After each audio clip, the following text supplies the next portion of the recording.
Adebabay media yeni na. Adebabay media yenim na. Adebabay media yeni na. Adebabay media የሁላችንም ነው። የኛ ቤተሰብ አደባባይ ሚዲያን ይመለከታል። የእናንተስ? Do your parents watch Adebabay media? Watch, follow, subscribe and help አደባባይ። አደባባይ ሚዲያ ለወገንተኝነት ጀርባውን የሰጠ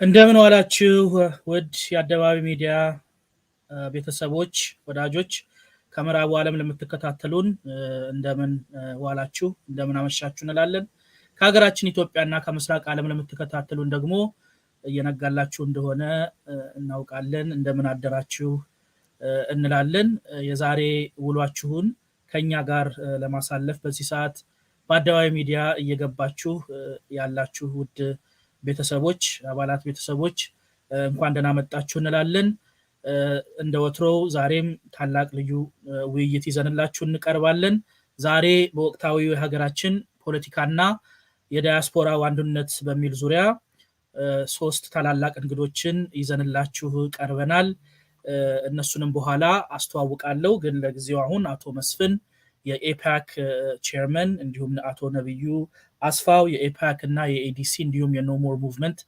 ጉዳዮች ላይ በታላቅ ስራ የሚሳተፍ እንዲሁም ወንድማችን ሳይመን ተስፋ ማርያም ኤርትራዊ ወንድማችን በኖ ሞር ሙቭመንትን እዚህ ያደረሰ ከመጀመሪያም ከጅማሮም እዚህ ያደረሰልን በዛ ዙሪያ ላይ የሚሰራ ወንድማችን ይዘን በወቅታዊው የኢትዮጵያ ፖለቲካና የዳያስፖራው አንድነት ዙሪያ ለመወያየት ከናንተ ጋር ዛሬ ቀን ቀጥረናል እንደ ድሮ እንደምታደርጉት ይሄንን ሼር ላይክ በማድረግ ሌሎችንም እንዲሳተፉ በመጋበዝ ውይይታችንን የበለጠ እንድታሳልጡ ከኛ ጋር ምሽታችሁን ታሳልፉ ዘንድ በትህትና እንጠይቃችኋለን ከኛ ጋር ቆዩ አደባባይ ሚዲያ ለወገንተኝነት ጀርባውን የሰጠ ጊዜያዊ ጥቅምን አምቢኝ ብለው የዘመመን ሊያቀና እውነትና ዕውቀትን አስከትሎ ኢኮኖሚያዊና መንፈሳዊ መረጃዎችን እንካችሁ ይላል ትኩስ ዜናዎች ዘጋቢ ፊልሞች ጥልቅ ትንታኔዎች በአደባባይ ሚዲያ ይቀርባሉ ራእያችን ጊዜውን ያማከለና ዘመኑን የዋጀ በእውነት የነጠሩ መረጃዎችን በእውቀት ደግፎ ለሀገራችን ብሎ ለዓለም ሕዝብ ማዳረስ ነው አድሬሳችን አደባባይ infomedia@gmail.com ዌብሳይታችን www.adebabay.com ያግኙን ይርዱን የሁላችንም ስለሆነች ኢትዮጵያ በአደባባይ እንዘግባለን አደባባይ ሚዲያ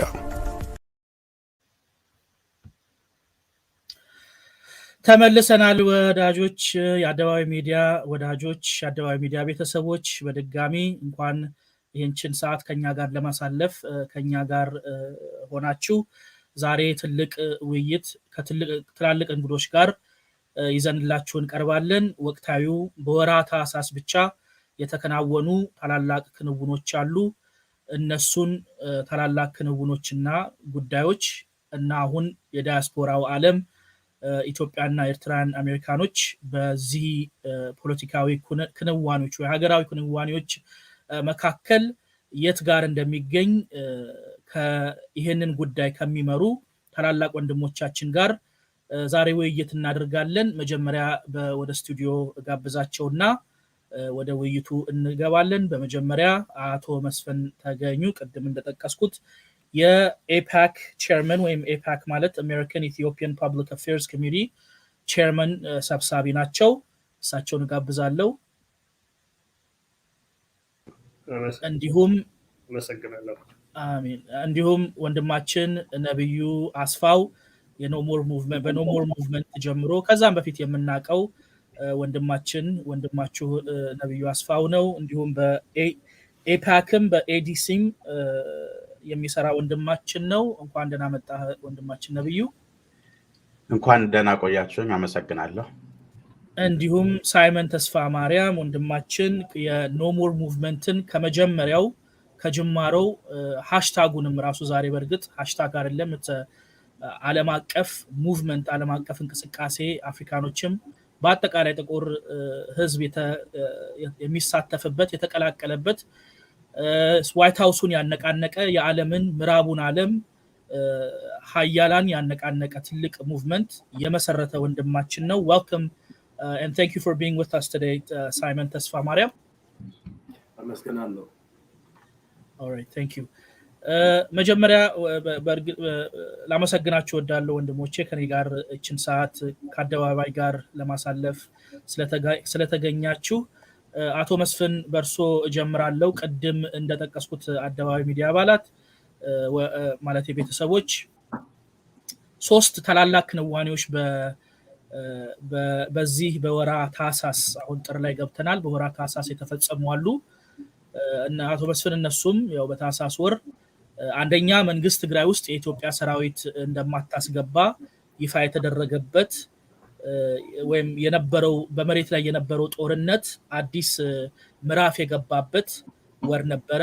በሁለተኛ ደረጃ የብሔራዊ ውይይት ኮሚሽን የተቋቋመበት ነበረ። በሶስተኛ ደግሞ አሁን በዚች ከልደት ቀን ጀምሮ የሰማነው ከሰሜኑ ጦርነት ጋር ተያይዞ የታሰሩ ኢትዮጵያን ወደ ጦርነት የወሰዱ የህወሓት አባላት መፈታታቸው ዜና ከተሰማበት ሰዓት ጀምሮ ያለው ፖለቲካዊ ክንዋኔዎች ወይም ፖለቲካዊ እሳቱ በተለየ መንገድ ሄዷል ማለት ይቻላል። ይሄንን ተከትሎም አቶ መስፍን በዚህ ታላላቅ ለውጦች መካከል ኤፓክ ደብዳቤ አውጥቶ ነበረ። እሱን ደብዳቤ እያሳየን ባጭሩና ነበውና ወደ ጥያቄ ይገባሉ። ማሳየት ከቻልን እዚህ ላይ እናሳየውና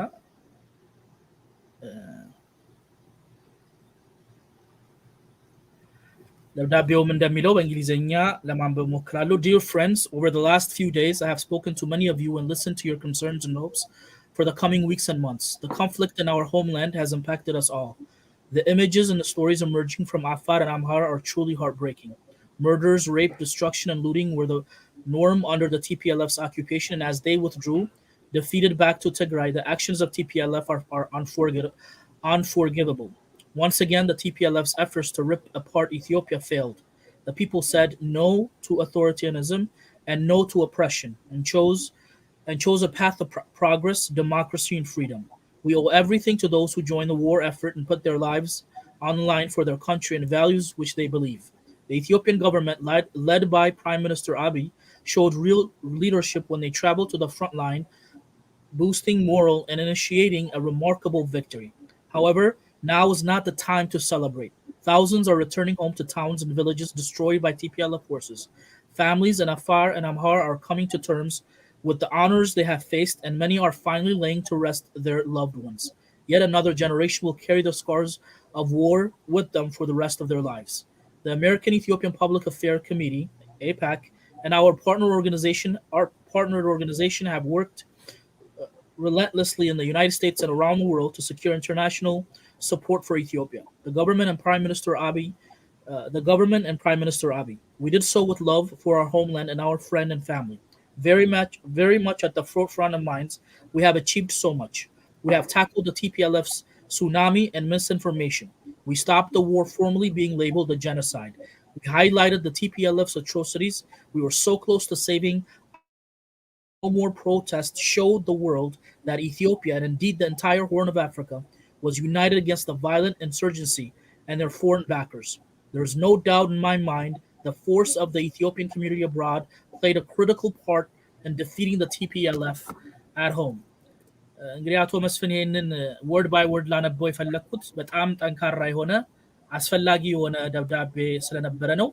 እንግዲህ ከነዚህ ሶስቱ ትንሽ የማይባሉ ክንዋኔዎች በተለይ የመጨረሻው ሶስተኛው የተደረገው ነገር አሁን በልደት ለት የሰማነው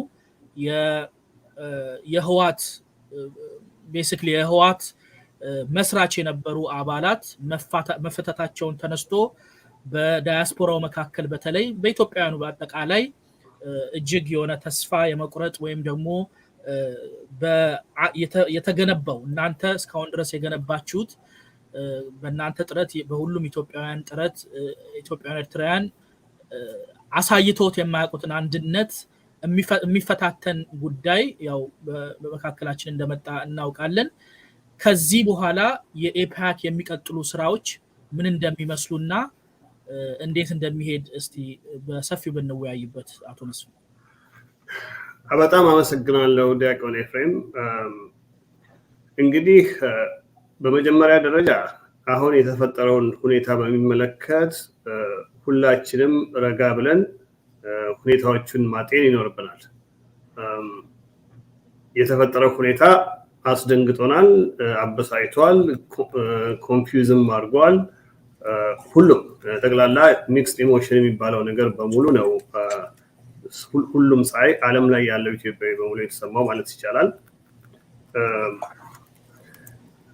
የተፈጠረው አንድነት ይሄ እዚህ ያደረሰን አንድነት ከመቼውም በላይ መጠናከር ያለበት ጊዜ ላይ ያለነው በአሁኑ ጊዜ። ይሄው ምክንያቱ ምንድነው? አንደኛ የሰዎቹ መፈታት ከምዕራባውያን ኢንፍሉዌንስ ከማድረግ ጋር የተገናኘ ነው እንደሆነ ተረድተናል። ስለዚህ ያንን ሁኔታ እንዴት ነው ያ ኢንፍሉዌንስ እንዴት ነው ኢንቼክ የሚሆነው? እንዴት ነው ከልክ ወጥቶ ቅጥ ያጣ መሆን የማይችልበት መንገድ ምንድነው የሚለው ላይ ማሰብና መስራትም ያስፈልጋል። እና በአሁኑ ጊዜ እንግዲህ እንዴት ሆነ ለምን ተደረገ የሚለው ብዙ ሰዎች ተጽፈዋል፣ ብዙ ነገር ተደርጎበታል። ስራው ሁኔታው ምንም ያለ ምንም ቅድመ ዝግጅትና ያለ ስለሆነ ለህዝቡ እንዲደርስ የተደረገው እሱ እንግዲህ ሌላ የሚያነጋግር ነገር ነው። እንዴት እንደዚህ አይነት ነገሮችን ኮሙኒኬት እንዴት በተሻለ ሁኔታ ማድረግ አይቻልም፣ ለምን እንደዚህ ሆነ የሚለው እሱ ሌላ ዲስከሽን የሚሆን ነው። ደግሞ መነጋገር የሚያስፈልግበት ጉዳይ ነው። ግን አሁን ያለው ሁኔታ ንግግሩ መጀመሩ ጥሩ ነው። የሁለቱ መሪዎች እንግዲህ አንድ አመት ኦልሞስት መሆኑ ነው። ኢትዮጵያ ከጁን ከፕራይም ሚኒስተሩ ከምርጫ ካሸነፉ ጀምሮ ምንም አይነት በቀጥታ ግንኙነት አልሰማንም። ያ ግንኙነት መፈጠሩ ጥሩ ነው። ከዛ ጋር ተያይዞ ለሁለቱም ሀገሮች የሚጠቅም ተግባር ለመካሄድ መታሰቡም ጥሩ ነው። ግን በማንኛውም ንግግር በማንኛውም ውይይት ፈረንጆቹ እንደሚሉት ስቲክ ኤንድ ካረት የሚሉት መስጠት እና መቀበል አለ እና እስካሁን ድረስ ኢትዮጵያን ምን ይሄንን እንድታርጉ ሲባል እየሰማን ነው። አንዳንዱ ምን የሚሰማው ነገር ብዙም ተቀባይነት ሊኖረው የማይችልና አገርን ወደ ክፉ ሊያደርስ ሁሉ የሚችል ሊሆን ይችላል እና እዚህ ላይም ቢሆን እንግዲህ የተደናገጠውና ለመረጋጋት እየሞከረ ያለው ሰው ተሰባስቦ አገሩን ለመርዳት የሚችልበትን ሁኔታ ከማድረጉ ባሻገር ለመንግስት በኢትዮጵያ በኩል ይሄን ለሚደራደሩ ሰዎች ለማሳወቅ የምንፈልገው ነገር አንደኛ ይሄ አሜሪካን ያለው ኢትዮጵያዊ በሙሉ በዚህ ጉዳይ ላይ የሚገባውን ነገር ለማድረግ ዝግጁ ነው። አንዱ ኢንፍሉዌንስ እና አላግባብ የሆነ ተጽዕኖ መደረግ የለበትም። ያንን ሁኔታ ላይ እንግዲህ ሀገር የመጠበቁን ስራ እስከዛሬ ሲያደርጉ የነበሩት መሪዎች ይጠብቃሉ እና ያደርጉታል የሚል ደግሞ እምነት አለን። ጥሩ የተሰሩ ብዙ ጥሩ ስራዎች አሉ። በድንገት ባለፉት 2 ሰሞኖች የተፈጠረ እውነቱን ለመናገር እንግዲህ እኛ ባለን ኢንፎርሜሽን ነው ለምን እንደሆነ ክሪስማስ ዴይ መሆን ያለበት ጊዜው ለምን እንደዚህ እንደሆነ እንግዲህ እነሱ ብቻ ናቸው የሚያውቁት፣ ግን ብዙ ሰው አስቆጥቷል። ራይትሊ ሰው እና አሁን ይሄንን ሁኔታ እንዴት ነው የሚሆነው የሚለውን ነገር ከዚህም ደግሞ እዚህ ያለ ነው ኢትዮጵያን አሜሪካንስ ሮላችን ምንድን ነው የሚል ጥያቄ እየተነሳ ነው። ያንን ኃላፊነት ለመወጣት እዚህ ያለው ኢትዮጵያዊ ዝግጁ ነን።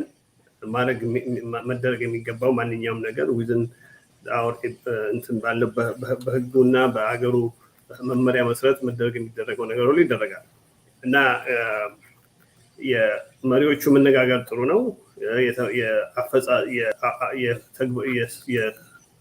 ከእስር ቤት የተፈቱ ሰዎች አፈታት ለሁሉም ሰው ተደጋግሞ የተነገረ ነው። ለምን እንደሆነ እንደዛ ሁኔታ እንደሆነ እንግዲህ እሱ አጠያቂና አስፈላጊ ያልሆነ ፍራስትሬሽን የፈጠረ ነው። እንግዲህ ይሄንን ነው እኛ ከዚህ በኋላ ላይ እንመጣበታለን። ምንድነው ምን ዝግጅት እየተደረገ ለሚባለው አንዳንድ ዘርዘር ባሉ ሁኔታዎች እንነጋገራለን። እግዚአብሔር ይስጥልን አቶ መስፍን፣ አሁን እንዳሉት እንመለስበታለን። Coming to my brother Simon, who is a co-founder, as I've mentioned in the beginning, with brother Nabiyu Asfa. I want to correct that as well. Our brother Nabiyu Asfa, which I will come to you as well, is the co-founder of No More Movement. First, I want to say, Simon, it's really nice and honor to meet you today. It's my first time meeting you, at least through Adebabay.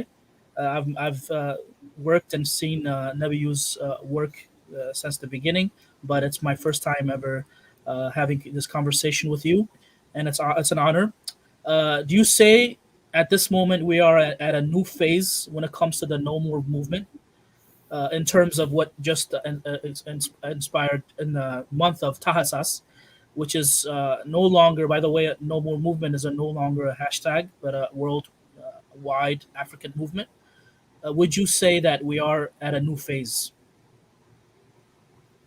First of all, Deacon Ephraim, thank you for having me on your show. It's an honor and a pleasure to be here today. And we're all here under very difficult circumstances, all the suffering that's going on, all the anguish going on back home. And so, I just want to have a message of solidarity and concern, and for everybody that's going through it right now. So I would agree with you that we are indeed at a new phase of this struggle. I think it's very important for us to kind of get a little bit of perspective going back to the start of the No More movement. It's now 2 months and 11 days since the start of the movement back in November 1st. And what happened was that we grew the movement, or we started the movement as a result of 3 major things. We had disinformation, division, and war that was going on at the time. And so we were saying no to all of these things. And so what happened was that we were able to provide, truth to then bring together the people in unity. And then the last thing is to be peace, to be pro-peace. And at this time, in November, if we recall, there was a lot of disinformation coming from CNN saying, the rebels are out, TPLF is on the outskirts of Addis Ababa, and that they were going to take the capital, and it was openly backed by Washington, just very brazen. And the anger and the feeling of most people was that we had to do something, and that's where No More came from. So remembering that it was, against these things, that unity was a very important aspect, being pro-peace was a very important aspect, and then being, pro-truth, stopping the disinformation was a very important aspect. So in order to promote this, we needed to have mass support. And so we were able to show not only Ethiopian people who are, part of this conflict and suffering, Eritreans were involved. On top of Eritreans, we saw even Somalis starting to get involved. And then we saw that this created a very strong response in Washington. And the Biden administration did take notice. And I think maybe perhaps you can talk about this in more detail, but they are listening. And I just want to say that seeing that there was that response and that it was a protest, we had rallies in 35 cities around the world that sent a message to Washington and the Biden administration. What happened was that we knew that global nature, the unity and the large nature of it had an effect. And so what we need to do is to continue to grow this movement to a much greater degree. And so naturally it resonated with African populations, because what they're doing to Ethiopia and to Eritrea is what they're doing throughout the continent. And so people, in solidarity with other African nations and peoples, what we're noticing is that we have a synergistic effect that is making it very difficult for them to just roll over and do terrible things to Ethiopia and Eritrea. So we have to continue that. And so the next stage, now that when we're talking about a new phase, what's going on is there's been a total reversal of fortunes since November. Like I said, we're 2 months and 11 days into this campaign. And as I said, they said they were on the outskirts of the capital, and they were just openly saying that they were going to take Addis Ababa, and they were shelling Dasse. They actually captured Dasse in Kombolcha, and we're going into major towns and cities. So so now it's the opposite situation, where they've been pushed back into Tigray, and TPLF is at its weakest, very weakest stage since June. And so what we need to do is understand this, and that Washington is also incapable of doing very much at this moment, because they put all their eggs in the TPLF basket. So what this means is that we have to remember right now at this critical moment, what are we? We're strong. We're very, very strong right now. And people have to understand that this strength is something that we cannot forget and use it to guide our actions, because there's a lot of disinformation that's being put out there. And this disinformation, every day you're hearing something about there's this division, that the movement isn't strong, that such and such is happening. And right now we have to understand that there are so many things that are happening between the governments of Eritrea, Ethiopia, Washington, the US, excuse me. And so they're sending multiple messages to multiple different entities. Sometimes they're sending it to the people. Sometimes they're sending a message to leadership. Sometimes they're sending a message to the international community. This very complex nature of who they're sending a message to and who the action is for can confuse us and can make us think that, they're doing this, this means such and such. But right now we have to exercise we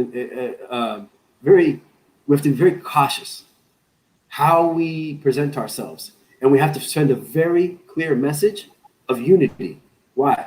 If we go back to November, the No More movement, what made it strong was that strong unity. Also what? Being pro-peace. Also being, having an appreciation of information. And right now we're seeing the spreading of a lot of disinformation within No More. Some people get, overly, because of the fact that certain groups cannot whether it's leaders, whether it's the people, whether it's states, what they're saying is they're speaking in a very complex way for different people, and sometimes we're taking it the wrong way. And we're not getting enough information. And because we're not getting enough information, what happens? What do people naturally do when they don't have enough information? They start to speculate about what's going on. And so we have to be very careful not to push too much, of the speculation, and be very cautious. Not be sad, it's okay to say things. We have to say things, but we also should not speak from a position of where we don't know something and we're just speculating on things. And we have to be strong. We have to be very strong at this time. So going back to what made us, a very strong movement was, again, it was the unity. It was being the peace nature, because that connects with so many people when you're about peace. And then also having appreciation for information. So that's what we need to be at this current moment. And we need to observe and be very vigilant about everything that they're saying, because every day there are truth bombs being released, and in disinformation bombs as well too. And we were not able to say what is true and what isn't, and so we have to be very, very careful. And so we have to show some reservation. So this is where we're at, and so these things will naturally take this movement to spread beyond Africa and to the international community. And we've been saying multiple times, think big, think big. And this is because when we do these things, when we're about unity, when we're about peace, and when we're about truth, it connects with so many different audiences, and it will grow our movement. And it'll be much harder for those who have an agenda to destroy the sovereignty of Ethiopia, of Eritrea, of Somalia, and other African nations. It'll be much, much harder. So remember your strength is my message to all the Ethiopian, Eritrean people. Understand that everyone knows the suffering right now. Everybody's being affected, particularly those in Amhara region, those in Afar region, Eritreans on border towns who are being shelled. There's a lot of suffering right now. So we have to be very united and let Washington know as they're having discussions or whatever's going on in the background, that you will not break the unity of the Horn of Africa. Nothing. That's what they're saying on Twitter. That's what they're saying on social media at this current moment, to divide us and to weaken us. So we have to respond with the exact opposite message of strength and unity. So that's where we're at. Very well articulated. Thank you, brother Simon. And honestly, this being our first as East Africans, this being one of the major, or like even the first ever political movement that we're involved in the United States, coming this far is amazing. So thank you for all you do, and I'll come back to you. Nebiyu, let me come to you on this one. Speaking of the No More movement going around the world and having to influence the world, let's talk a little bit about President Biden and Abiy, or Prime Minister Abiy's phone conversation. As we know, today there was a release from both heads of states about their conversation they had. If I'm not mistaken, this is the first ever direct phone call from President Biden to Prime Minister. So what is the political indication of the President of the United States finally picking up the phone and calling the Prime Minister directly, instead of sending his envoys, or worst, disrespectfully, calling neighboring countries to talk about Ethiopian affairs? As an Ethiopian American Development Council, and you're also involved with not only a co-founder of No More Movement, and you're also, I know you work as well with AIPAC. What is this indication? What is the political, what had basically motivated President Biden to take this huge step? Okay, thank you. So I'll do a little bit both in English and some Amharic, but this is huge. It's a huge move. It's a huge change. And this is a result of our unity, what Simon was describing earlier, with the No More movement, with all the diplomatic efforts, AIPAC, EADC, and other partner organizations have put forward. President Joe Biden directly calling Prime Minister Abiy is very positive, and we have to recognize that as a result of the work that has been done. It's a step in the right direction. This is the first time the White House is directly engaging with Ethiopia's leadership. This shows respect. We believe mistakes have been made in how the Biden administration has handled the conflict in Ethiopia. But we're also more interested to look forward to finding a solution to bring peace and restore the important relationship between the two countries. When we say no more, it's about stopping hostile interventions and violations of sovereignty. But we're also about promoting positive relationship that treats Africa as an equal partner. So we want good relationships for the United States and Ethiopia, for the United States and Eritrea, and across all of Africa. And a Pan-Africanism means Africa being treated as equal, treated with respect, not being demonized or not being disrespected or not being bullied, right? So we're working towards real results. And so we're engaged at different areas to make sure that positive changes happen. The administration has even directly communicated to No More Leadership. We've had the opportunity to uplift our people's voice, and our message is being heard. In collaboration with partner organizations, we've had the opportunity to speak with very high-level officials at the State Department, and we can assure you that the voice of our people is being heard, and we're uplifting that. And some of the changes you're seeing, I believe, is a result of all this hard work. We've shared our concerns about some of the things we see as concerns, like the punitive measures the Biden administration has taken against Ethiopia, the delisting of AGOA, and some threats of sanctions. The other concern that we've shared was the fact that the Biden administration does not directly engage with Ethiopia. Like you said, engaging with Kenya is unhelpful. So those are some of the concerns that we've shared. But it's not just about pointing out the negatives. It's also about constructively offering positive suggestions. Like we believe the TPLF is done, and that it is time for the United States to call out, to stand with the Ethiopian people and ask the TPLF leadership, at least the top 100 or so leadership, to surrender peacefully. That way the Ethiopian people and Tigrayan people, the Amhara people, the Afar people that are bearing the brunt of this war can finally get to peace, and we can start rebuilding the nation. And I think that we're seeing very positive steps being taken by the administration. We welcome that. It's a positive thing, but we're going to need to continue to be vigilant. We're going to need to be calling out injustice wherever we see it. And to do that, unity will need to be strengthened even more. So the notion that somehow things are, magically happening, and that, our work, everybody's work in the diaspora and at home is in vain is a disinformation. So I want to assure everybody, everything that you're doing is paying off. Stay the course, be vigilant, speak the truth, and that change will come.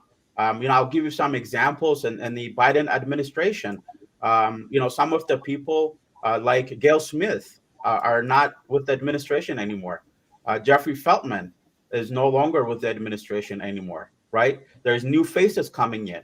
So the No More movement and in all the work we do is not to antagonize the United States, but it is to redirect the Biden administration into positively engaging with Ethiopia and disengaging from the TPLF, calling the TPLF out, and using the United States influence to ensure that the TPLF stops holding the Tigrayan people hostage and peacefully surrender, so the Ethiopian people can move on. So I think good things are coming, and this can only continue to happen as long as we're stick together. Mistakes will be made by all parties.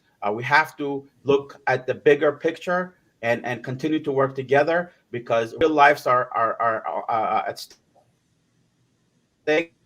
But the light at the end of the tunnel is being seen now. Good things are coming. Thank you so much, Nabiyu, and we hope and believe on that. And thank you so much again for all the great work you guys are doing and keep doing. የአደባባይ ሚዲያ ቤተሰቦች አሁን ወደ ከፌስቡክ ጨምሮ ወደ 1000 ሰዎች የተከታተላችሁን ቤተሰቦች የተከታተላችሁን እንደሆነ እየተመለከትን ነው። በጣም እናመሰግናለን። ነገር ግን ለእናንተም ይፋ ለማድረግ እነዚህ ታላላቅ የሀገራችን ወንድሞች በጣም ከራሳቸው ስራ ከራሳቸው ኑሮ በተረፈ ለሀገራችን ለሀገር ለዛች ቀጠና በአጠቃላይ ለአፍሪካ ማለት ይቻላል ትልቅ ውለታ እየዋሉ ነው ያሉት። የራሳቸውን ሰዓት የራሳቸውን ጉልበት በመራቡ ዓለም በተለይ የምትኖሩ ታውቁታላችሁ። ሰዓት ጉልበት ምን ያህል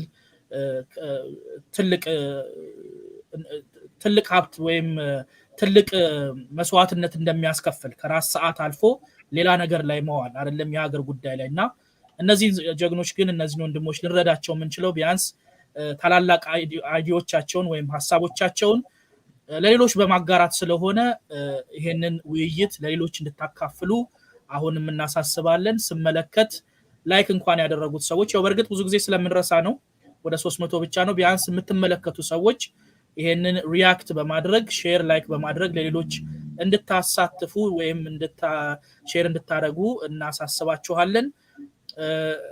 አቶ መስፍን ወደርሶ ልመለስና በዚሁ ጉዳይ ላይ ሳንወጣ በባይደን ፕሬዚደንት ባይደን እና ዶክተር አብይ ኮንቨርሴሽን ላይ ወይም ደግሞ በዚህ የስልክ ውይይት የተደረገው ራሳቸው ፕሬዚደንት ባይደን እንደሆኑ ይሄንን ኢኒሺዬቲቭ ያመጡት እንደሆነ ያው መረጃዎቻችን ያሳያሉ።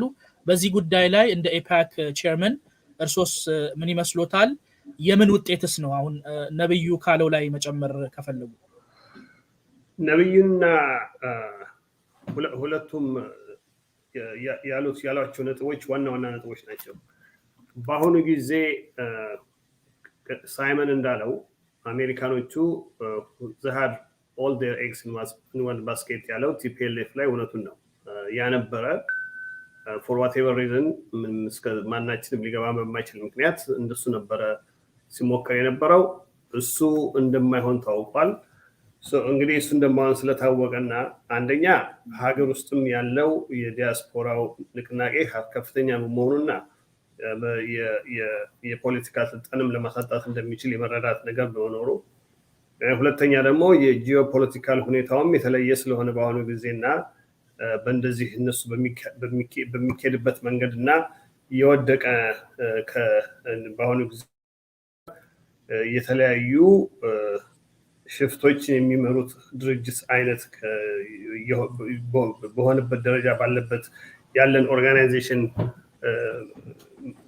ጋር መንገታገቱ እንደማያዋጣም የገባቸው ነው ይመስላል። እና ይህንን እዚህ ሁኔታ ላይ ነው እንደው በጣም እንደው እዚህ ለሁሉም ሰው ማወቅ እና የሚያስፈልገው ኤምፋሳይዝ የምናደርገው የኢትዮጵያ ሕዝብ እና የኢትዮጵያ መንግስት በጠንከር ባለ ሁኔታ ላይ ነው ያለው። ይሄ አሁን ለኔጎሺዬት ለማድረግም ሆነ ለመደራደር ሌላ ኦፕሽን የለም። በሌላ በኩል የተጠናከረ ሁኔታ ላይ ስለሆነ ያለ ነው። ሁለቱም ነብዩም ሳይመንም እንዳሉት አንደኛ አሁን ጊዜው የመከፋፈያ ጊዜ አይደለም።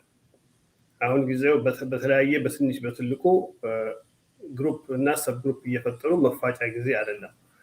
አሁን ጊዜው ልክ ወደ ኢትዮጵያ ተሰብስቦ የሄደው ከዓለም ላይ የሄደው ዲያስፖራ በአንድነት ሀገራችንን እናስረካም እንዳለው አሁንም ከዚህ በኋላም በጉልበት ወይም አንዳንድ በማስፈራራት ሀገራችንን እናሳልፍም የሚባልበት ጊዜ ነው እና ከመንግስትም በኩል ቢሆን ከዚህ በኩል ብዙ ያሉ ድክመቶች እንዳሉ ታውቆ የኢትዮጵያን አሜሪካንስም ቢሆኑ የራሳቸው በደንብ ሲግኒፊካንት የሆነ ኮንትሪቢዩሽን እንዳላቸው እና ይሄ ሁኔታ ግንዛቤ ውስጥ መግባት ይገባዋል። በሀገራችን ያለው ቤዚክ የሆነ ስትራክቸራል ፕሮብሌምን አድሬስ ማድረግ ነው የሚሻለው እንጂ አንዳንድ ይሄ ፐቲ የሆኑ የሀገር ውስጥ ጣልቃ በመግባት ይሄንን አርጉ ይሄንን አታርጉ የሚሉ ነገሮችን ማናችን ቢሆን በከባድ የምናወግዘው ነው ማንቀበለው ነው መቀበልም የለብንም ተስፋለን በኢትዮጵያ ውስጥ በህግ በስልጣን ላይ ያለው መንግስትም ይሄንን ሁኔታ ዝም ብሎ እንደማይቀበለው እናረጋግጣለን አንዳንድ የሚሰሙ ሩመሮች አሉ መሆን የሌለባቸው ናቸው የኢትዮጵያ መንግስት እንደዚህ አይነት ችግር ውስጥ ለመግባት የሚያስገድደው ሁኔታ መኖር የለበትም እና ኔጎሽዬሽን ነው ፑሽ ባክ ማድረግ የሚባል ነገር አለ እና ሁሉም ነው ሉዝ የሚያደርገው የአንድ ሰው ጌን ብቻ አይደለም የሁሉም ሰው ኢንተረስት ስላለ ነው እንጂ ሰዎች ስልክ አንስተው እንነጋገር ሲሉ በራሳቸው በኩልም የሚጎልባቸው ነገር ስላለ ነው እንጂ ሌላው አስበው ብቻ አይደለም እና ይሄ መታወቅ ይኖርበታል ነው የምንለው ነብዩ እንዳለው ንግግሩ በጣም መቀጠል አለበት ንግግር ሁሉ ጊዜ ጠቃሚ ነው ኢትዮጵያ ብቻ አይደለችም ይሄን አርጊመንት የምትባል ያለባት ይሄንንም ያው የሚደራደሩት ሰዎች ያቁም ብለን ሳይሆን ግን የተፈጠረው ሁኔታና የደረሰው ህዝቡ ላይ የደረሰው ቅሬታ ይሄንን ለመናገር ስላስገደደ ብቻ ነው እና በተጨማሪ እንግዲህ ባያየነው ጠቅላላ አሁን በሁሉ ሁኔታ እየተፈጸመ ያለው ሁሉ ነገር ብዙ ምክንያቶች አሉት ግን ተደጋግሞ እንደተነገረው በሁላችንም በየሶሻል ሚዲያውም ኢንተራክት እየተደረገ ያለው ሁኔታ አለ እባካችሁ አንድ ጋር አሁን ገና ብዙ ትግል አለ ብዙ መስዋዕት ብዙ መጠናከርና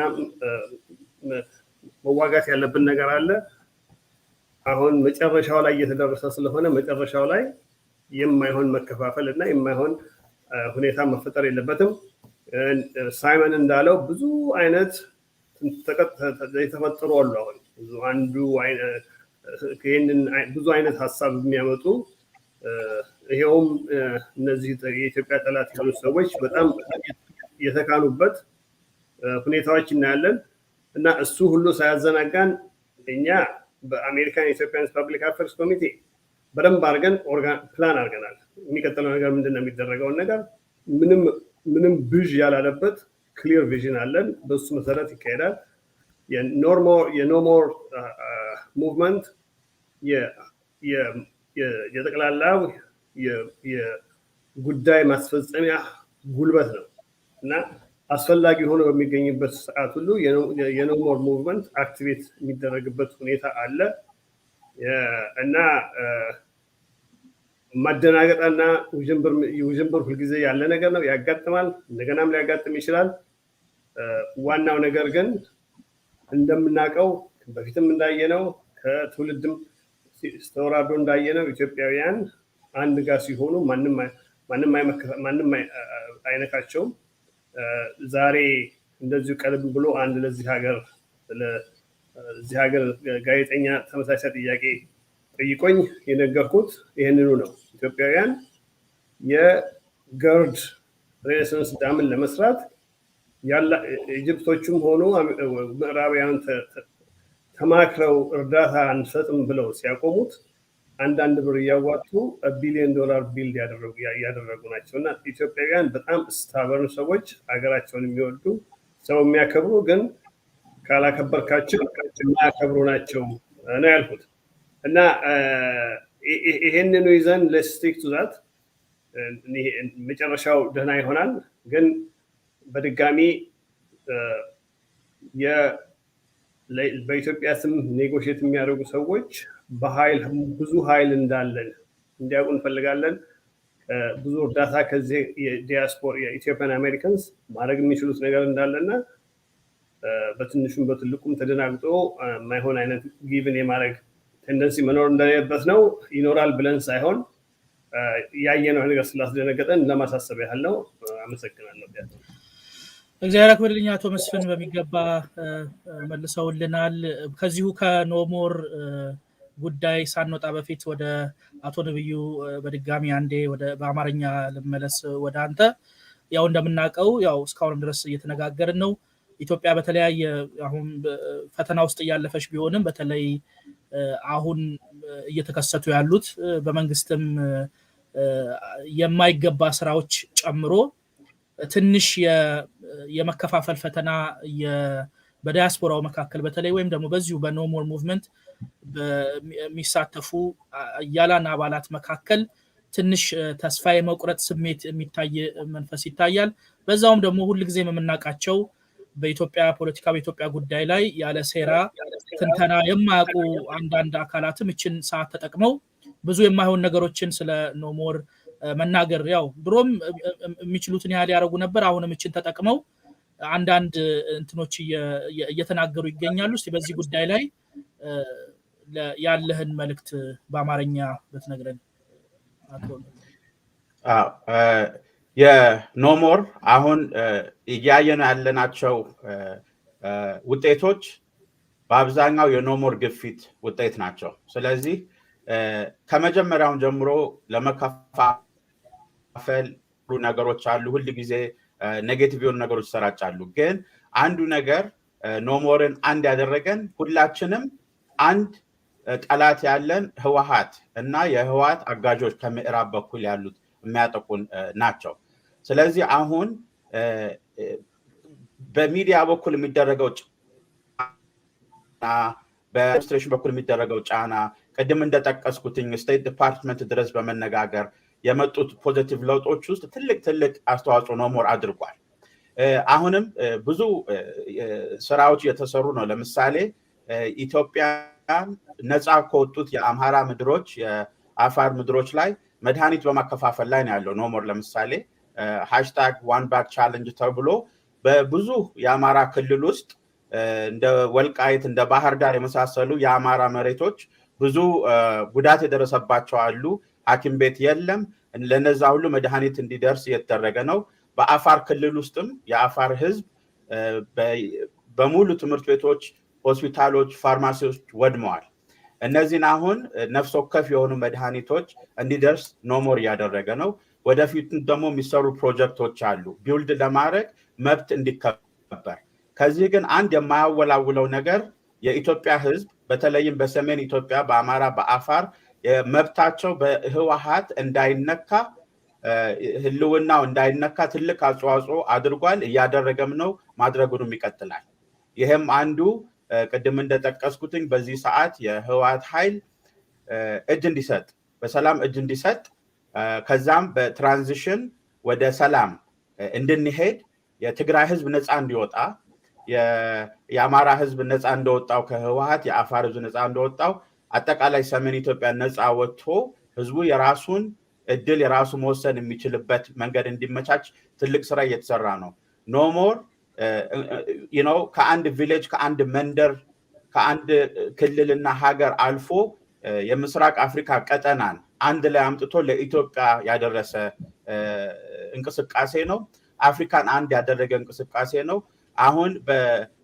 አሁን በቅርቡ ራሱ በሶማሊያ በተደረገው አንዳንድ የፖለቲካ ቀውሶች ምዕራባውያን እጅ ሲነኩ ኖሞር ተብሎ ነው የተነሱት ይሄ አንዳችን ስንነካ አንዳችን እንድንደርስ በኢትዮጵያና በኤርትራ በኩል ያለው በሰሜን ኢትዮጵያ በተለይ ብዙ ጥያቄ በሚነሳባቸው ቦታዎች ከኛ እኩል ኤርትራኖች ያገባኛል ብለው አብረውን እየቆሙ ነው ስለዚህ ወሬ አንስማ የአፍራሾችን ወሬ አንስማ አንድነን አንድ ነበርን አሁንም አንድነት እንቀጥላለን አሁን ድልን ያየንበት ያለን ሰዓት ነው የሚመጡት ድሎች ቀደም እንዳልኩት በተአምር አይደለም የሚመጡት ብዙ ስራ እየተሰራ ነው ብዙ መስዋዕትነት በብዙ ቦታ እየተከፈለ ነው ስለዚህ አሁን ትግሉም ይቀጥላል ድልም በድል ላይ እየመጣ ይቀጥላል ኖሞር ደግሞ አሁን ኢትዮጵያ ውስጥ ምስራቅ አፍሪካ ውስጥ ችግር ወደፊት በ10 ዓመታት በሙሉ ለሚኖሩ ሁሉ እንደ መፍትሄ የሚሆን ደግሞ ኖሞር ማለት በቃም ብቻ ሳይሆን መፍትሄም አብሮ የሚያመጣ ነው የስ የምንላቸው ነገሮች አሉ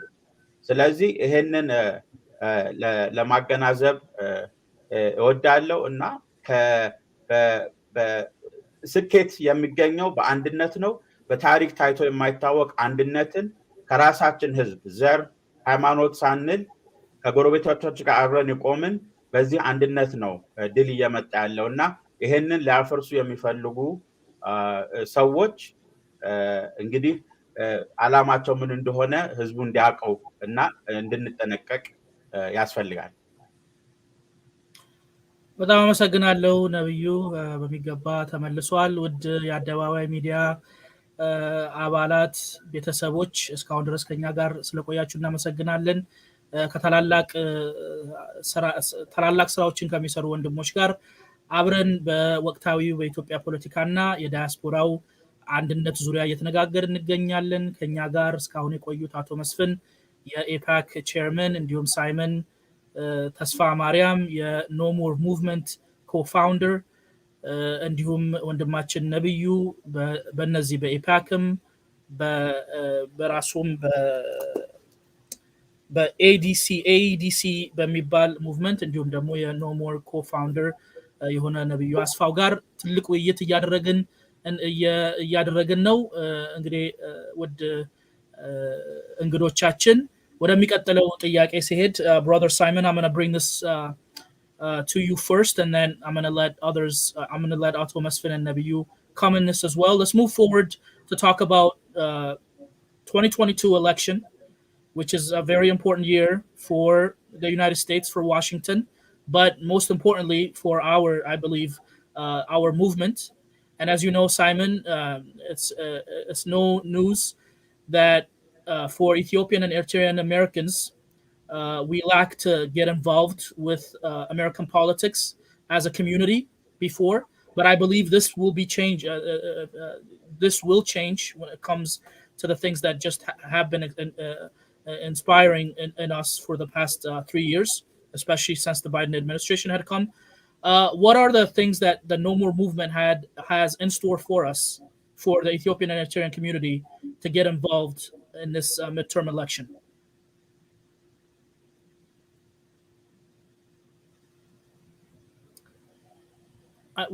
You're muted, brother. So we've only seen the beginning of our mobilization, to be honest with you, when it comes to, galvanizing the community, getting the support we need in order to have the outcomes that we're looking for. It's really contingent upon what happens between now and the midterm elections. I will tell you, everybody saw what happened in Virginia with Terry McAuliffe. And it was very obvious that Ethiopians, Eritreans, and others who, the allies of our communities, they voiced themselves, and the DNC absolutely felt it. And I can tell you, directly that so many people, in various cities around the country, various states around the country, they've talked to the representatives, and they said that they felt it, particularly the Democratic Party. And so, the Democratic Party, unfortunately, has chosen to go in a direction that challenges the sovereignty of Eritrea, Ethiopia, Somalia, and there's just this very anti-Biden administration sentiment that currently exists, and we don't want that to be the case. We don't want it to be anti-democratic. We don't want it to be. We do not want to have an antagonistic relationship with the United States, and so you're seeing this actually from the way leaders are engaging back home towards the Biden administration, and so. We are the diaspora that represents the people back home. And so we have to be able to mobilize this support. And so a lot of the work that APAC is doing and other groups, NCEA on the Eritrean side, everybody, public diplomacy, so many different groups right now are working together, and we've only just started. And so this is the very important thing that we need to understand. And actually, to sort of go back to your last question about like where the next stage is, one thing that I really wanted to make clear is we're in an organizational stage. When people are mobilizing is one thing. You can have all this energy and everybody comes out into the streets and your voice is heard. But the next step is to organize. And so as part of the organizing stage, what then happens is that, you can focus energy into lobbying. And again, I think Nebiu is probably better suited to answer questions about this sort of stuff, and Musfin as well too. But I really do feel as though we are going to be heard. A lot of people are saying it. I'm telling you, the representatives right now, they're very open about it. And it's not just us. Right now, the United States is at a very critical point in its history. We saw what happened with January 6th.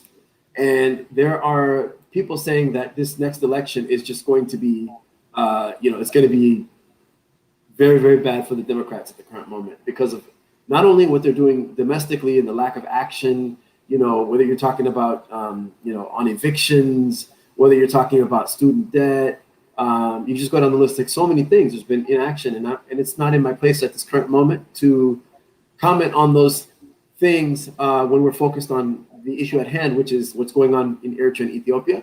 But I will tell you that this has led to, even in the United States, an anti-democratic type of sentiment, to the degree where just recently we saw Globe and Mail from Canada saying that there may be a civil strife in America and that we should prepare for immigration. We also had 3 retired generals, who came out and said that an insurrection in the United States is a legitimate possibility in 2024. So before that, though, 2022, this year, the midterm elections will be a sort of litmus test for that, and we'll sort of get a preview of what's going on. And so the Democratic Party has to make some tough decisions where they can keep ramming things down and wanting to do the command and control kind of thing for the Horn of Africa, or they can learn to work with us and minimize the damage that they're doing to the Horn of Africa, and also in the process help themselves and potentially win over support of the Eritrean Ethiopian community. And remember, do not forget about the Somalis. The Somalis are seeing what's going on, and they're going to have much more of a say. They're all saying no more too. So whether you're talking about Minnesota, whether you're talking about Seattle, Denver, other places where Somalis are located, that's another dimension. And because we're tapping into progressive groups, anti-war groups, Black communities, there's so much more that we have in the pipeline that I think people have to understand that that no more this is just the beginning. And so this is why the unity and having belief in the long-term goals and belief in our unity and our strength is absolutely critical at this time. So I think despite how challenging and tough things are because of what TPLF is doing and the suffering that they're causing, bright things are ahead in terms of our ability to challenge that. And so the diaspora should be ready, and the people back home should be ready to channel this energy into making change here in the United States and other countries as well. Thank you so much, Brother Simon. Tasfa Mariam articulated very well. When you said, when you mentioned student debt, my heart jumped a little bit since I'm also a student. But again, I guess that's not our conversation now. But that's one thing that should also happen. Thank you for that. ወደ አቶ መስፍን ልመለስና በዚሁ ጉዳይ ላይ እንግዲህ 2022 ምርጫ ዙሪያ ላይ ኤፓክ የሚያደርጉትን እንቅስቃሴዎች ቢነግሩን በዛ ዙሪያ ላይ ትንሽ ሰው የሚሉት ካለ። እሺ እንግዲህ የአሜሪካን ኢትዮጵያንስ ፐብሊክ አፌርስ ኮሚቴ አብረው ከሚሰሩት ሲስተር ኦርጋናይዜሽንስ አንድ 14 የሚሆኑ ኦርጋናይዜሽኖች አሉ ጋር አብሮ በመሆን የሚቀጥለውን የሚድተርም ምርጫን በደንብ ጥሩ አይነት ውጤት የሚመጣበትን መንገድ አጥንቶ እየጨረሰ ነው። በዚሁ መሰረት የናሽናል ኢሌክሽን ኮሚቴ ተቋቁሞ ስራ ጀምሯል። ይሄ ናሽናል ኢሌክሽን ኮሚቴ ጠቅላላ ከ55 ስቴቶች ያሉ ሰዎች የሚገኙበት ሁኔታ የፈጠረ ሲሆን ለሚቀጥለው ለሚድተርም ኢሌክሽን ታርጌት የተደረጉ 16 ስቴቶች ላይ ያተኮረ ስራ የሚመራ ኮሚቴ ነው። ይህ ናሽናል ኮሚቴው ከዛ በተጨማሪ ደግሞ ስቴት ኮሚቴዎች ታዋቅረናል።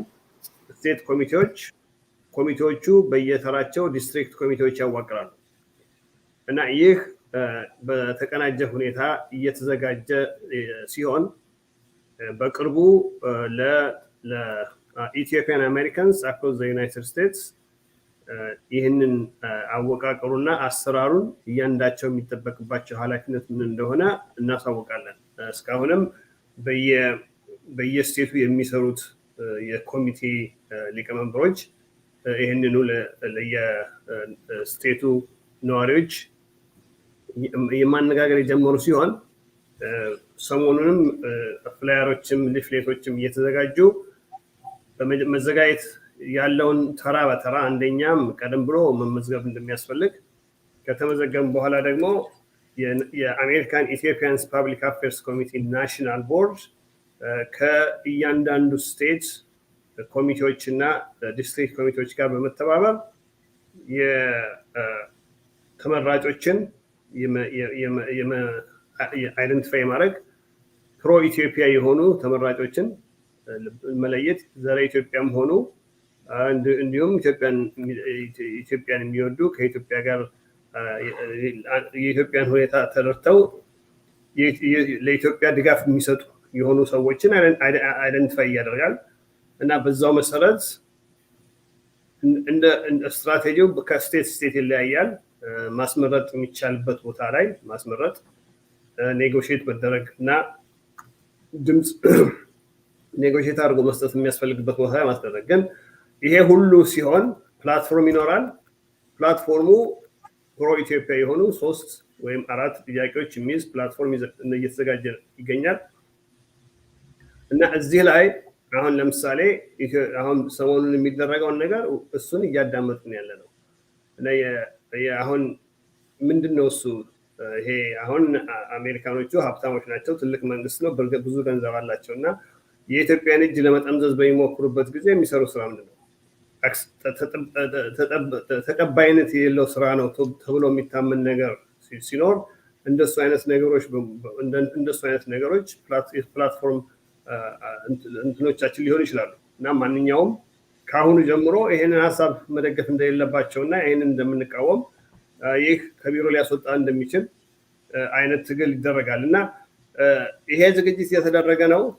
በጣም ብዙ ሰዎች ከመደበኛ ስራ ላይ በመጨመር 12-16 ሰዓት በመስራት ይሄንን ስትራክቸር እና ይሄንን ስራ እየተካሄደ ይገኛል እና አናውንስ እናደርጋለን፣ መልእክቶችን እንልካለን።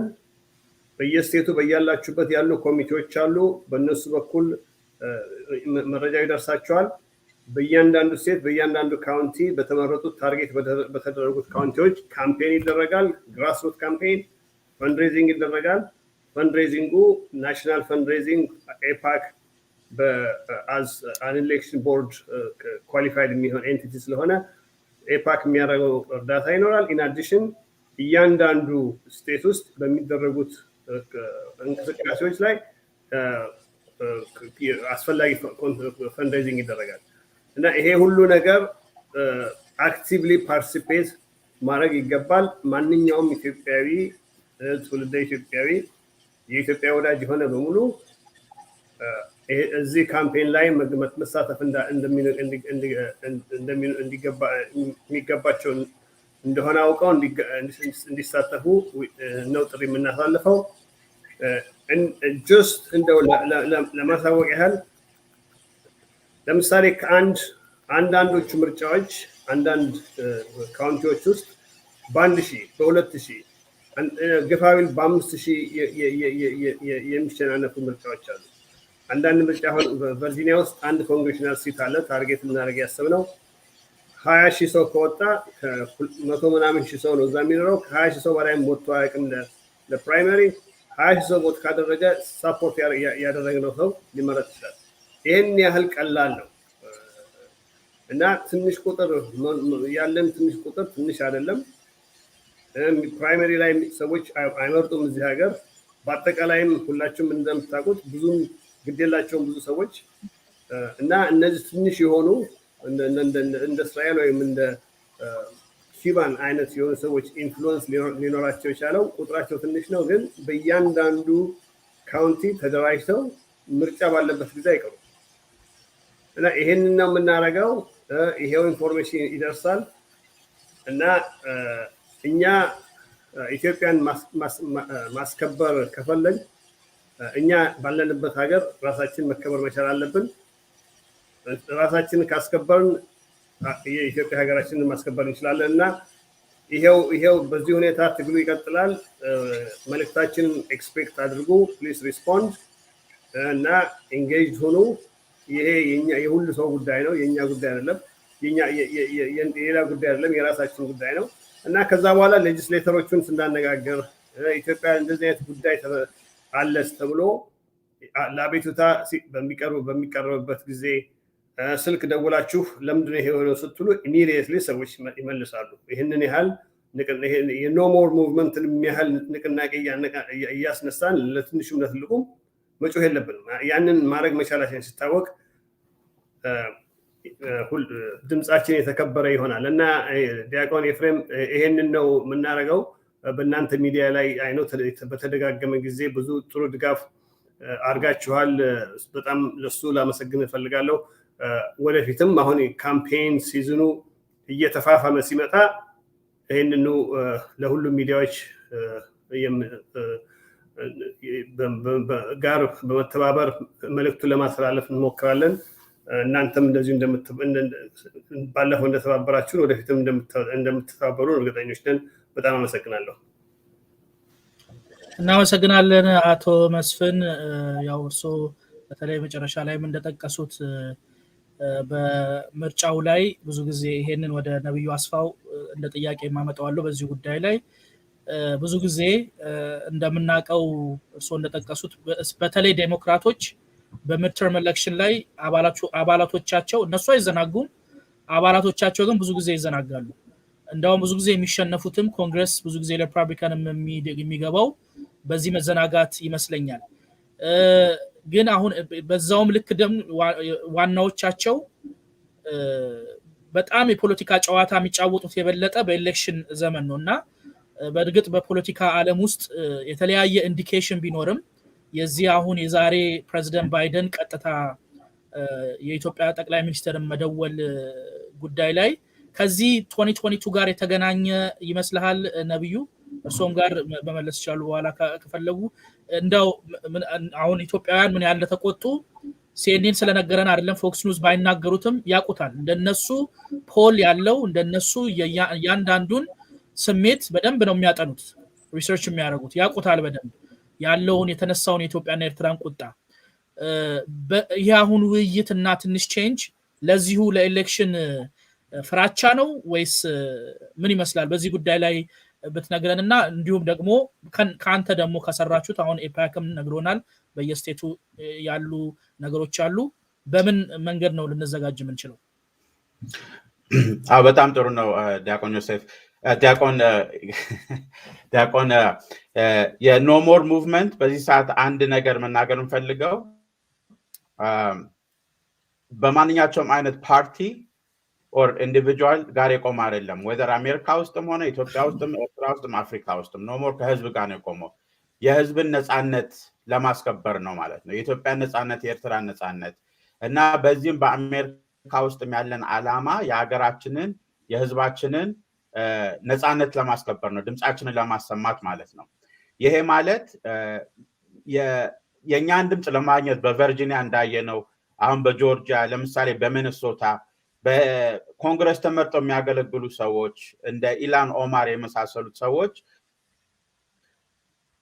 ብዙ ተቃዋሚ እየቀረቡ ነው ያሉት ማለት ነው እየቀረቡ ነው ምንድነው ኢትዮጵያን ትደግፋላችሁ ኤርትራን ሶቨረንቲያችንን ትደግፋላችሁ የህወሓት የሁላችንም ሚውቹዋል ጠላት የሆነውን የጥጥቅ መፍታት ዲስአርም የመሆን ትደግፋላችሁ እነዚህን ጥያቄዎች ሳያወላውሉ መመለስ አለባቸው ሳያወላውሉ yes ከኢትዮጵያ ህዝብ ጋር እንቆማለን የኢትዮጵያ ህዝብ ህወሓት የሚባለው ነው አሜሪካ በማንኛቸውም መንገድ ህወሓትን ማውገዝ አለባት ትጥቅ እንዲፈታ መግፋት አለባት ይሄንን ብለው የሚቆሙ ካንዲዴቶች 100% የህዝባችንን ድምጽ ማግኘት ይገባቸዋል ይሄንን ለማድረግ ደግሞ አንዱ ነገር መቆጣት መናደድ አክሽን አብሮት ከሌለ ምንም ዋጋ የለውም። ስለዚህ አሁን አክሽን የሚወሰደው ኢፓክ እየሰራ ያለው የ50 ስቴት ስትራቴጂ በሙሉ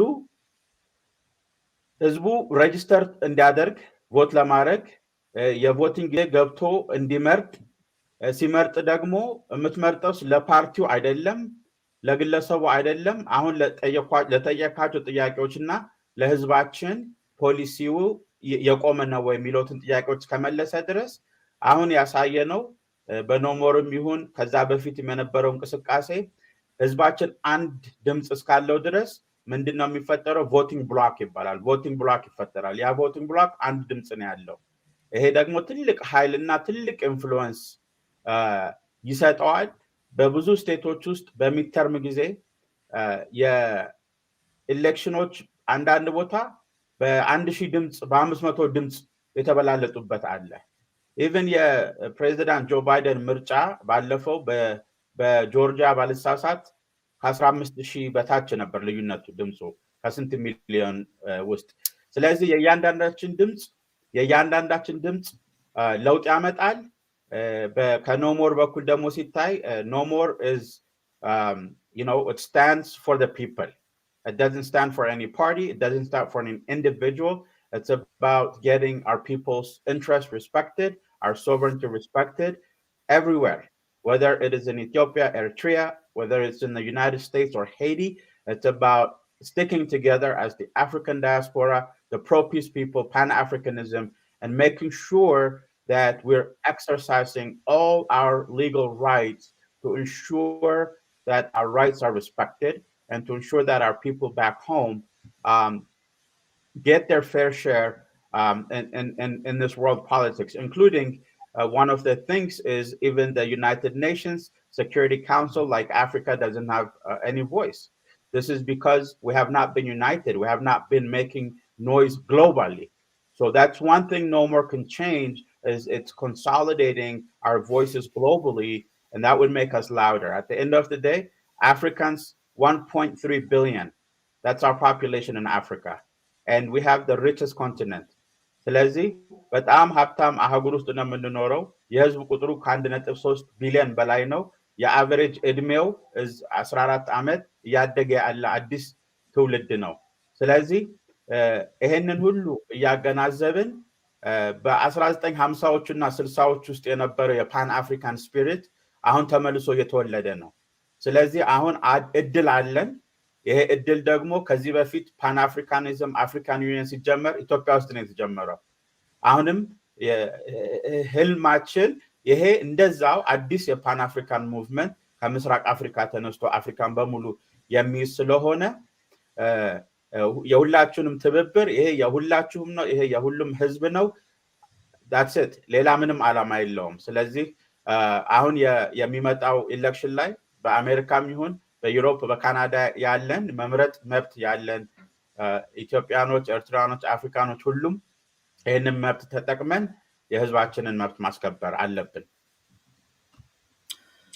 እግዚአብሔር አክብርልኝ ነብዩ በሚገባ በደንብ ተናግረዋል እግዚአብሔር አክብርልን እንደሁሌም ወንድሞችና እህቶች የአደባባይ ሚዲያ ቤተሰቦች ከመጀመሪያ ጀምሮ ለአንድ ሰዓት ያህል ነው አንድ ሰዓት አልፎናል ከኛ ጋር እስካሁን ድረስ ስለቆያችሁ ከልብ በእውነት እናመሰግናለን የውይይታችን ማገባዳጃ ላይ እንገኛለን ግን ሁሉ ጊዜም እንደምታደርጉት አደባባይ ሚዲያን በተለያየ መንገድ ከላይክ እና ሼር ከማድረግ ጀምሮ መርዳትን እንዳታቆሙ ወደፊትም እየረዳችሁ እንድትቀጥሉ እናሳስባለን ቀድም አቶ መስፍንም በደንብ እንደተናገሩት ይሄ የሁላችንም ትብብር ስለሆነ አንዱ ትልቁ ኢትዮጵያ ለብዙ ዘመናት ያጣችው የነበረው ድምጽ የሚሆናት ሚዲያ ነበረ በርግጥ ቢኖሩም ሚዲያዎች ኦልሞስት እንደሌለን ተቆጥረን ነበረ ከነበረው በተለይ በሴረኛው ሳይድ በነበረው ወይም አንቲ ኢትዮጵያ ከምንላቸው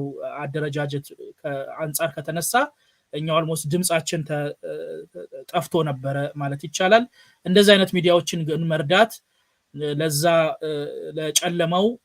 ጨለማውን ከመርገም ብርሃን እንደማብራት ስለሆነ ብዙ ጊዜ በአደባባይም እንደምንናገረው ይሄንን ሚዲያ መርዳትን በተለያየ መንገድ መርዳት ወደ ኋላ እንዳትሉ ከልብ እናሳስባለን የመጨረሻ ወደ እንግዶቻችን እንሄድና የመጨረሻ ቃላቸውን ከነሱ እንሰማና ለዛሬ እንጨርሳለን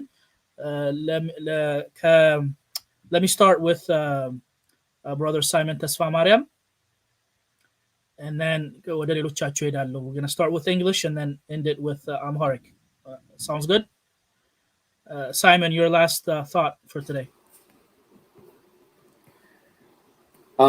we're at a very critical point in No More's history and when I say No More history what I'm talking about really is the New Horn of Africa project this New Horn of Africa that's inclusive that is made up of sovereign states that is made up of strong countries that can go their independent development path and are self-reliant and so we're at a very difficult time and we've like I said we've gotten to a point where TPLF is on the run I mean they're trapped in the Tigray region and holding the people hostage there and so this was after all the horrible things they did in the Amhara region in the Afar region and this threat is still there the war is still active and so this critical moment is going to define this movement and so we have to be able to come together and stay very unified and that there are many forces right now that are trying to say oh there's a split in this movement it's going in this direction it's going in that direction oh the movement's becoming weaker people aren't doing as much and all this kind of stuff and at every time that maybe there there's ups and downs in movements this is a very common part of struggle when you're struggling sometimes you retreat sometimes you advance but the thing is at the end of the day the overall direction is a positive one and so we have to remember that and I want you to also understand everybody that that our enemies are watching us right now they're watching us everything we say everything we do and if we send a message of disunity or we send a message that we're bickering and having all these issues and we're not unified they'll use that against us and so our strength and our unity is absolutely crucial in ending this war permanently so I just want to encourage that to be something that we focus on moving forward and that we are very cautious and very sensitive about how people feel and how they think and so and I also want to say that everyone is welcome in this movement don't ever feel as though you're not welcome there isn't space for you no matter what your ethnic background is no matter what country you come from if your agenda is peace and empowerment and development of the African continent, of your respective nation, going down to even your individual town. We're fighting for you, and like Nebi said, it's not about any single individual, any single party, any single leader. It's about a collection of people, and so we cannot forget that. And so, voice yourself in the movement. If you feel as though the movement's not doing what you want it to do and you want to take a direction, voice yourself and keep being loud, but just also understand that be cautious, be sensitive. 30 years of ethnic federalism has created a situation where things are very sensitive and we're in this nasty system and even in Somalia with the 4.5 federalist system same thing and in Eritrea they tried to stoke dissent in there through various means and so we are going to reconcile ourselves and who's going to do it it's going to be us as a people collectively so stay unified stay strong a luta continua Thank you so much brother Dr. Simon Tesfamariam let me go to Ato Mesfin mute note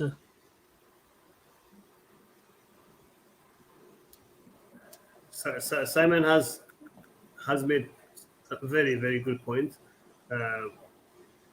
እንግዲህ ለመጨረሻ ለማለት የምፈልገው በአሁኑ ጊዜ የኢትዮጵያ ጠላቶች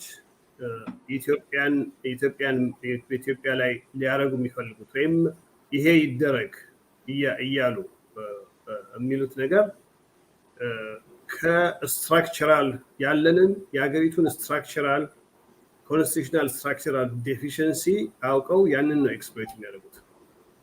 አሁን ሳይመን ቶክድ አባውት ኤትኒክ ፌዴራሊዝም እሱ ስትራክቸራል ዴፊሽንሲ ነው ያለው እና ያንን በመጠቀም የሚጠየቁ ጥያቄዎች እንዳሉ እናውቃለን። ይሄ የዚህ ሀገር $64,000 question የሚሉት አለ። እንግዲህ ትልቅ ቦልድ ስቴፕስ መወሰድ የሚኖርባቸው አንዳንድ ጊዜዎች አሉ እና ይሄ ሊሆናል ያ ጊዜ ይሄ ሊሆን ይችላል እና ኢትዮጵያን ወደ ትልቅ የሆነችን ሀገር ትልቅ ማድረግና ማስቀጠል የሚቻልበት ሁኔታ አለ። በእኔ ግምት በአሁኑ ጊዜ በፓርቲው ተመርጦ ያለው መንግስት ይህን ማድረግ ማንዴት አለው ይችላል የሚል እምነት አለኝ። የፍላጎት ጉዳይ ነው ብለን ነው የምናምነው ግምታችን እና እንደዚህ አይነት ኮሬክሽን ከተደረገ ከዚህ በኋላ ኢትዮጵያን ከታላቅነት የሚያቆም ምንም ኃይል አይኖርም። ይሄም ቢሆን ጊዜ ፈጅ እንደሆነ ነው እንጂ አሁንም በአሁኑ ወቅት መሆኑ አይቀርም። ግን እንደው ለማጠቃለል ያህል ሁሉም በየፊናው የሚያደርገውን ያደርጋል። ኢትዮጵያን ለመጥቀም አገሪቷን እናገር 110 ሚሊዮን ህዝብ ያላትን ታላቅ ሀገር ሪጂናል ፓወር ሆና ከጎረቤት ሀገሮቿና እንዲሁም ጠቅላላ ለአፍሪካ አመራር የምትሰጥ ወይም ድጋፍ የምትሰጥ ሀገር ሆና እንድትቀጥል ፍላጎታችን ነው እና ያንን ማድረግ የሚቻልበት ሁኔታ አለ። እንግዲህ if there is a will there is a way የሚባል ነገር አለና ተስፋ የምናደርገው there is a will and there is a way እና ነገሩም የሚሆነው ነገር ይሆናል ነው እና በጣም አመሰግናለሁ ዲያቆን ኤፍሬም። ዛሬ ክብርልኝ አቶ መስፍን ዛሬ ስትልን ወንድማችን አቶ ነብዩ በአንተ እናገበደው አንተን ጨርሰው። እሺ ዲያቆን ኤፍሬም እንደዚሁ መላው የአደባባይ ሚዲያ ቤተሰቦች በጣም አመሰግናለሁ በዛሬው ዕለት ስለዚህ ስለጋበዛችሁን። የመጨረሻ መልእክቴ ኢትዮጵያ አንድነቷ ቀጥሎ አዲስቷ ኢትዮጵያ ትቀጥላለች። የኢትዮጵያ ጠላቶች ህወሓት ተሸንፏል። ትጥቅ ይፈታል። አሁን አገራችን ውስጥ ተዘርቶ የነበረው የዘረኝነት የኤትኒክ ፌዴራሊዝም አፓርታይድ እንዲፈርስ አብረን ቆመን እንታገላለን። 27 ዓመት 30 ዓመት የኢትዮጵያ ህዝብ መከራውን ያየው ይበቃል። አዲስ ጄኔሬሽን እየመጣ ነው። አንዱ በኖሞር ሙቭመንት በጣም ደስ የሚለው ስለ ኢትዮጵያ ዞር ብሎ አይተው የማያውቁ በውጭ የተወለዱ ወጣቶች ስለ ኢትዮጵያ ያገባኛል ብለው አብረው እየተንቀሳቀሱ ናቸው እና እነዚህን አዲስ ስለ ኢትዮጵያ ያገባኛል ብለው የመጡትን ወጣቶች ተስፋ እንዳናስቆርጣቸው በስርዓት አንድነታችንን እየጠበቅን የምንናገረውን ነገር ስርዓት ይዘን ፍቅር የተሞላው ይዘን እንቀጥል። አሁንም ፈውስ ያስፈልገናል። እንደ ህዝብ አገራችን ፈውስ ያስፈልጋታል። ይህ ፈውስ የሚመጣው ከድል ማግስት ሁላችንም በየራሳችን አጠገባችን ካሉት ወንድሞች እህቶች ጀምረን ከሩቅ እስካሉት ሁሉ በፍቅር አብረን እየተሳሰብን የራሳችንን ደህና አኳያ እያየን መጥፎን ነገር ወደ ጎን እየተውን ስንቀጥል ነው። የኢትዮጵያ ተስፋ ብሩህ ነው። አዲሲቱ ኢትዮጵያ አዲሲቱ የአፍሪካ ቀንድ እየተመሰረተች ነው። ይሄንን ደግሞ ማንም ሊያቆመው አይችልም። ይሄንን ለማቆም አንድነታችንን ለማፍረስ የሚሰራውን ስራ እያያችሁ እየተጠነቀቃችሁ እጅ ለእጅ ተያይዘን እችን ክፉ ጊዜ እናልፋታለን። ቀን እየበራ ነው። አይዟችሁ። ኢትዮጵያ ታሸንፋለች፣ ኤርትራ ታሸንፋለች፣ አፍሪካ ታሸንፋለች። ወደፊት አሜን አሜን። what a really nice way to end this። ከዚህ በላይ ብናገር እንደው ሌሎችም ሊያባሩኝ ሁሉ ይችላሉ። እንዳፈህ ያድርግልን። ጸሎታችን ሁላችንም እሱ ነው። በአደባባይ ሚዲያ አባላት ቤተሰቦች በእናንተ ስም እነዚህን ታላላቅ ወንድሞች ማመስገን ፈልጋለሁ። በድጋሚ አቶ መስፍን አቶ ነብዩ ዶክተር ቢኒያም ያላችሁን እጅግ ውድ ሰዓት ሰውታችሁ ይሄንን ያህል ከኛ ጋር ቆይታችሁ ስላወያያችሁን ኢንስፓየር ስላደረጋችሁን ምን መስራት እንዳለብን ስላነቃቃችሁን ከልብ በእውነት እናመሰግናለን። ለስራዎቻችሁ ሁሉ የእናንተ ስራ የኛ ስራ ነው። መጨረሻ ላይ at the end of the day እውነትን ይዘንም ስለሆነ ኢትዮጵያ አፍሪካ በዚህ ታሸንፋለች። በድጋሚ 2022 በተለይ ትልቅ አመት ስለሆነ ለኛ የኤሌክሽን midterm በየምዕራፉ እየመጣችሁ እንደዚህ እንድታወያዩን ተስፋ እናደርጋለን። በአደባባይ ሚዲያ እና በአደባባይ ቤተሰቦች ስም ጥሬን አቀርባለሁ። ያው ሁሉ ጊዜ እንደምታደርጉት ሰዓታችሁን የሰዋችሁ ከኛ ጋር ትቆዩ ዘንድ እናሳስባለን። ይሄንን ፕሮግራም ከመጀመሪያ ጀምሮ እንደው ያንዳንዳችሁን ስም ብጠራ ደስ ይለኛል። የአደባባይ ሚዲያ አምባሳደሮች ላመሰግናችሁ እወዳለሁ። ከመጀመሪያው ጀምሮ ከኛ ጋር ስለነበራችሁ ሁላችንም ደግሞ የምናፍቃቸው መላከ ሄዶም ቀሲስ ኤፍሬም ከኛ ጋር በቅርብ ጊዜ እንደሚገኙ እኔም ተስፋ አደርጋለሁ። ጸሎታችንም ነው። ብዙዎቻችሁ ኮሜንትም እያደረጋችሁ ጠይቃችኋል። የሳቸው ተመልሶ ከኛ ጋር የመሆን ጊዜው ቅርብ እንዲያደርግልን ፈጣሪ እንለምናለን። እናንተም በጸሎታችሁ አስቧቸው። ከኛ ጋር ስለነበራችሁ እናመሰግናለን። ሰላም።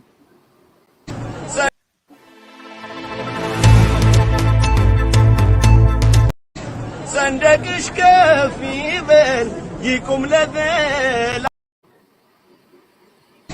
ሰንደቅሽ ከፍ ይበል ይቁም ለዘላለም ሰላም ጥጋብ ደስታ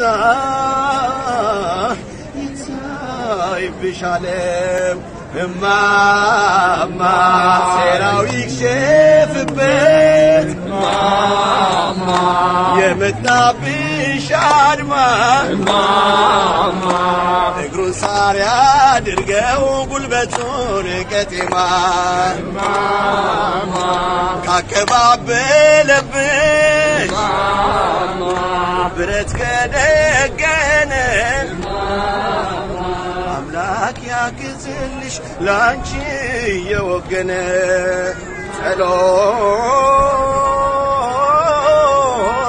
ጸሎትሽ ይሰማ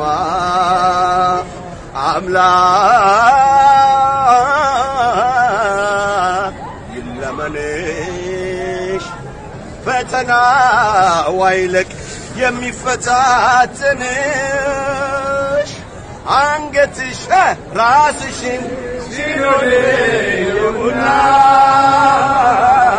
ማግስቱን ይውሰደኝ 10 ሞት ይምጣና ኢትዮጵያ ለዘላለም ከፍ ትበል። እወዳችኋለሁ።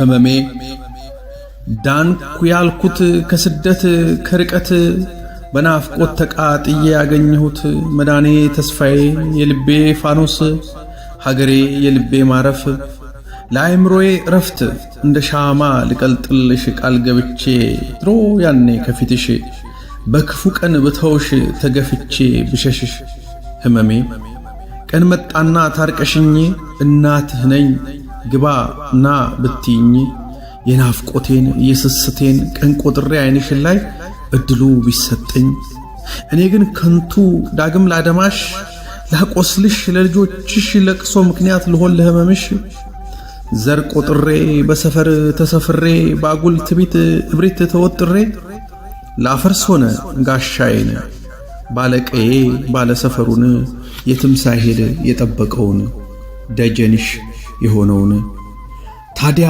መዳኔ ምኑ ላይ ነው? ለጭንቅሽ ካልሆነ አካላይ ትቢያ ነው። የትም ቢወድቅ የማይከብድ ላንቺም ቢሆን ሽታው እንጂ ሌላ አይተርፍም ምንም አይበጅ። ህመሜ አትምጣበኝ እዛው ክረም ናና ጠይቀኝ በይኝ ስትታከም ከሰው ሀገር ኖረህ ሰው ስትሆን ለኔ የሚጠቅም ሐሳብ ሲኖር የማህፀኔ ልጆች ስትረዳ ልጅ ማለት እንዳልሆነ ዕዳ ያኔ ና በይኝ ለአሁን ቅርብኝ ባጉል እምነት ፍልስፍና የእናንተ ነገር አይጠቅመኝምና ቅር በይኝ ህመሜ እናት ኢትዮጵያ ቀለሜ መጠሪያዬ ስሜ ቅር በይኝ ህመሜ እናት ኢትዮጵያ ቀለሜ መጠሪያዬ ስሜ አንተነህ መኩሪያ በዘር ማሰብ ይቁም